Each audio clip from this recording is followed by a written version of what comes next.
Every year, millions of Americans celebrate identities they barely understand. We wear symbols, repeat origin stories, and inherit labels passed down like family heirlooms: Irish, German, Italian, Native American, Scottish, English. But what if the story you were told about who you are is incomplete, distorted, or flat-out wrong? What if American ancestry isn't a tidy collection of ethnic boxes, but a tangled, inconvenient, sometimes uncomfortable truth? Because here's the reality no one likes to say out loud. American identity is built on myth-making just as much as it is on history. And today we're going to poke that myth with a very sharp stick. Before we go any further, hit subscribe. Because if this topic fascinates you, this channel is going to feel like home. We don't do fairy tales here. We do the messy truth. Let's begin. America loves origin stories. We romanticize Ellis Island. We picture exhausted immigrants stepping onto docks, clutching suitcases, chasing freedom. That story is real, but it is not the whole story, not even close. Long before the great waves of 19th century immigration, America was already being shaped by earlier populations whose identities were later blurred, simplified, or quietly erased. Ask the average American where their family came from, and you'll hear familiar answers.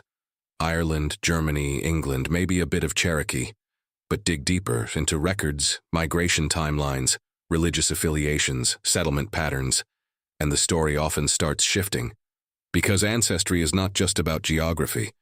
It's about culture, class, religion, politics, survival, and sometimes reinvention. Let's talk about one of the biggest identity confusions in American history. Millions of Americans proudly claim Irish ancestry. Census numbers support it. Family lore reinforces it. St. Patrick's Day celebrates it. But historians have long pointed out something intriguing. A large portion of those Irish Americans descend not from Gaelic Irish Catholics, but from Ulster Protestants of Scottish origin. The group commonly called the Scots-Irish, already controversial, already uncomfortable, already misunderstood. The Scots-Irish did not arrive during the potato famine. They came earlier, mostly in the 1700s. They were overwhelmingly Presbyterian. Many had Scottish roots, but had lived in Ulster, in the north of Ireland, for generations before migrating to America. To a census taker, they were Irish. To themselves, they were often something more complicated. To history, they became blurred into the broader Irish category. Why does this matter? Because identity shapes narrative, and narrative shapes how a nation understands itself. If you enjoy deep dives into American ancestry like this, tap the like and subscribe button. It tells the algorithm you want more history without the sugarcoating. Now let's step back even further. The British Isles, England, Scotland, Ireland, were never culturally uniform. They were patchworks of rival identities, languages, loyalties, and religions. When people migrated to America, they didn't bring neat national labels. They brought regional cultures. Borderers, Highlanders, Lowlanders, Ulster settlers, Anglo-Irish elites, Gaelic Irish peasants. America later compressed all of that complexity into simplified ancestry tags. English, Scottish, Irish. But those labels often conceal more than they reveal. Take the Anglo-Scottish borderlands. Popular history sometimes portrays them as violent, clan-based, feud-driven societies. That reputation isn't invented, but it's frequently exaggerated for drama. Yes, raiding cultures existed. Yes, loyalties to kin mattered. Yes, the region experienced instability. But it wasn't a perpetual war zone devoid of governance. Yet the romantic image of lawless border warriors became a powerful storytelling device, especially when explaining American frontier culture. Here's where controversy enters. Some historians and cultural theorists argue that certain traits associated with early American backcountry populations, fierce independence, suspicion of centralized authority, emphasis on honor and kinship, show continuity with borderlands and Ulster settler cultures. Others argue this is dangerously close to cultural determinism. Who's right? That debate is ongoing. But what's undeniable is this. Migration patterns influenced regional development. Large numbers of Ulster Protestants settled in the Appalachian backcountry. They moved inland. They favored frontier zones. They shaped local economies, religious institutions, and social structures. Did they single-handedly define Southern culture? No. Did they play a significant role? Absolutely. American identity is rarely about single causes. It's about layered influences. And that's exactly what makes Ancestry both fascinating and explosive. Because people don't just inherit genes. They inherit stories. Stories about hardship. Stories about victimhood. Stories about heroism. Stories about belonging. And sometimes those stories get rewritten. Let's talk about another identity puzzle. How many Americans have heard family legends about Native American ancestry? The Cherokee great-grandmother, the mysterious tribal connection, the "we were told we had Indian blood." DNA testing has complicated those narratives. In many cases, tests reveal no detectable Native American ancestry. Instead, results show British Isles, Germanic, or mixed European heritage. Does that mean every family story is false? No, but it does reveal something psychologically interesting. In 19th and early 20th century America, claiming native ancestry could carry different meanings depending on region and era. In some communities, it was a mark of local pride. In others, it functioned as an explanation for darker complexion, ambiguous records, or social positioning. Identity is not just inherited, it's negotiated, and sometimes imagined. If you've ever taken a DNA test and been shocked by the results, comment below. These identity surprises are more common than you think. Now let's address something uncomfortable. America has always had hierarchy: social, racial, economic. Ancestry sometimes became a tool within that hierarchy. Groups emphasized certain origins while downplaying others. Old stock, Anglo-Saxon, Celtic, Teutonic. These weren't neutral descriptors.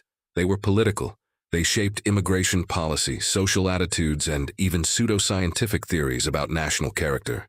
Fast forward to today, and Ancestry has become commercialized, digitized, gamified. Percentages, pie charts, ethnicity estimates.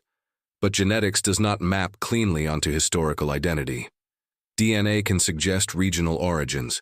It cannot perfectly reconstruct cultural experience. Being 40% Irish genetically is not the same as growing up within Irish cultural traditions. Yet modern ancestry culture often blurs that distinction.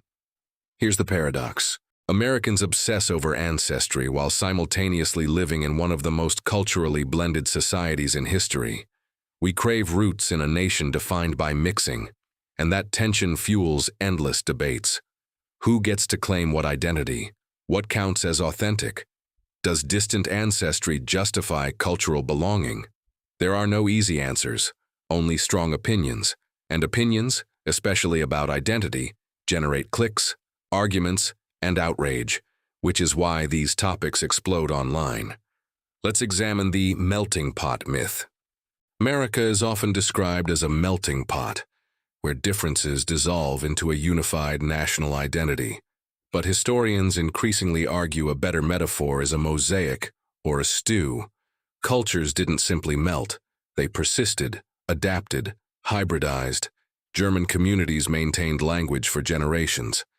Irish Catholics built parallel institutions. Scandinavian settlers shaped regional architecture and farming patterns. African diasporic cultures profoundly influenced music, language, cuisine. America did not erase identities. It recombined them. But the national narrative preferred simplicity. Unity sells better than complexity. Now consider this. Many Americans who proudly identify with European ancestries cannot name the specific regions their ancestors came from, the religious affiliations they held, or the migration routes they followed. Yet those details mattered enormously. A Catholic from rural Ireland had a very different historical experience than a Protestant from Ulster. A Highland Scot differed from a Lowland Scot. A Prussian German differed from a Bavarian German. But American memory often compresses nuance into broad labels. Why? Because over generations, survival required adaptation. Immigrants became Americans. Ethnic distinctions blurred. Intermarriage accelerated. And practical identity overtook ancestral precision. By the time great-grandchildren asked questions, much had already been forgotten. Hence the great forgetting. Not a conspiracy, a consequence.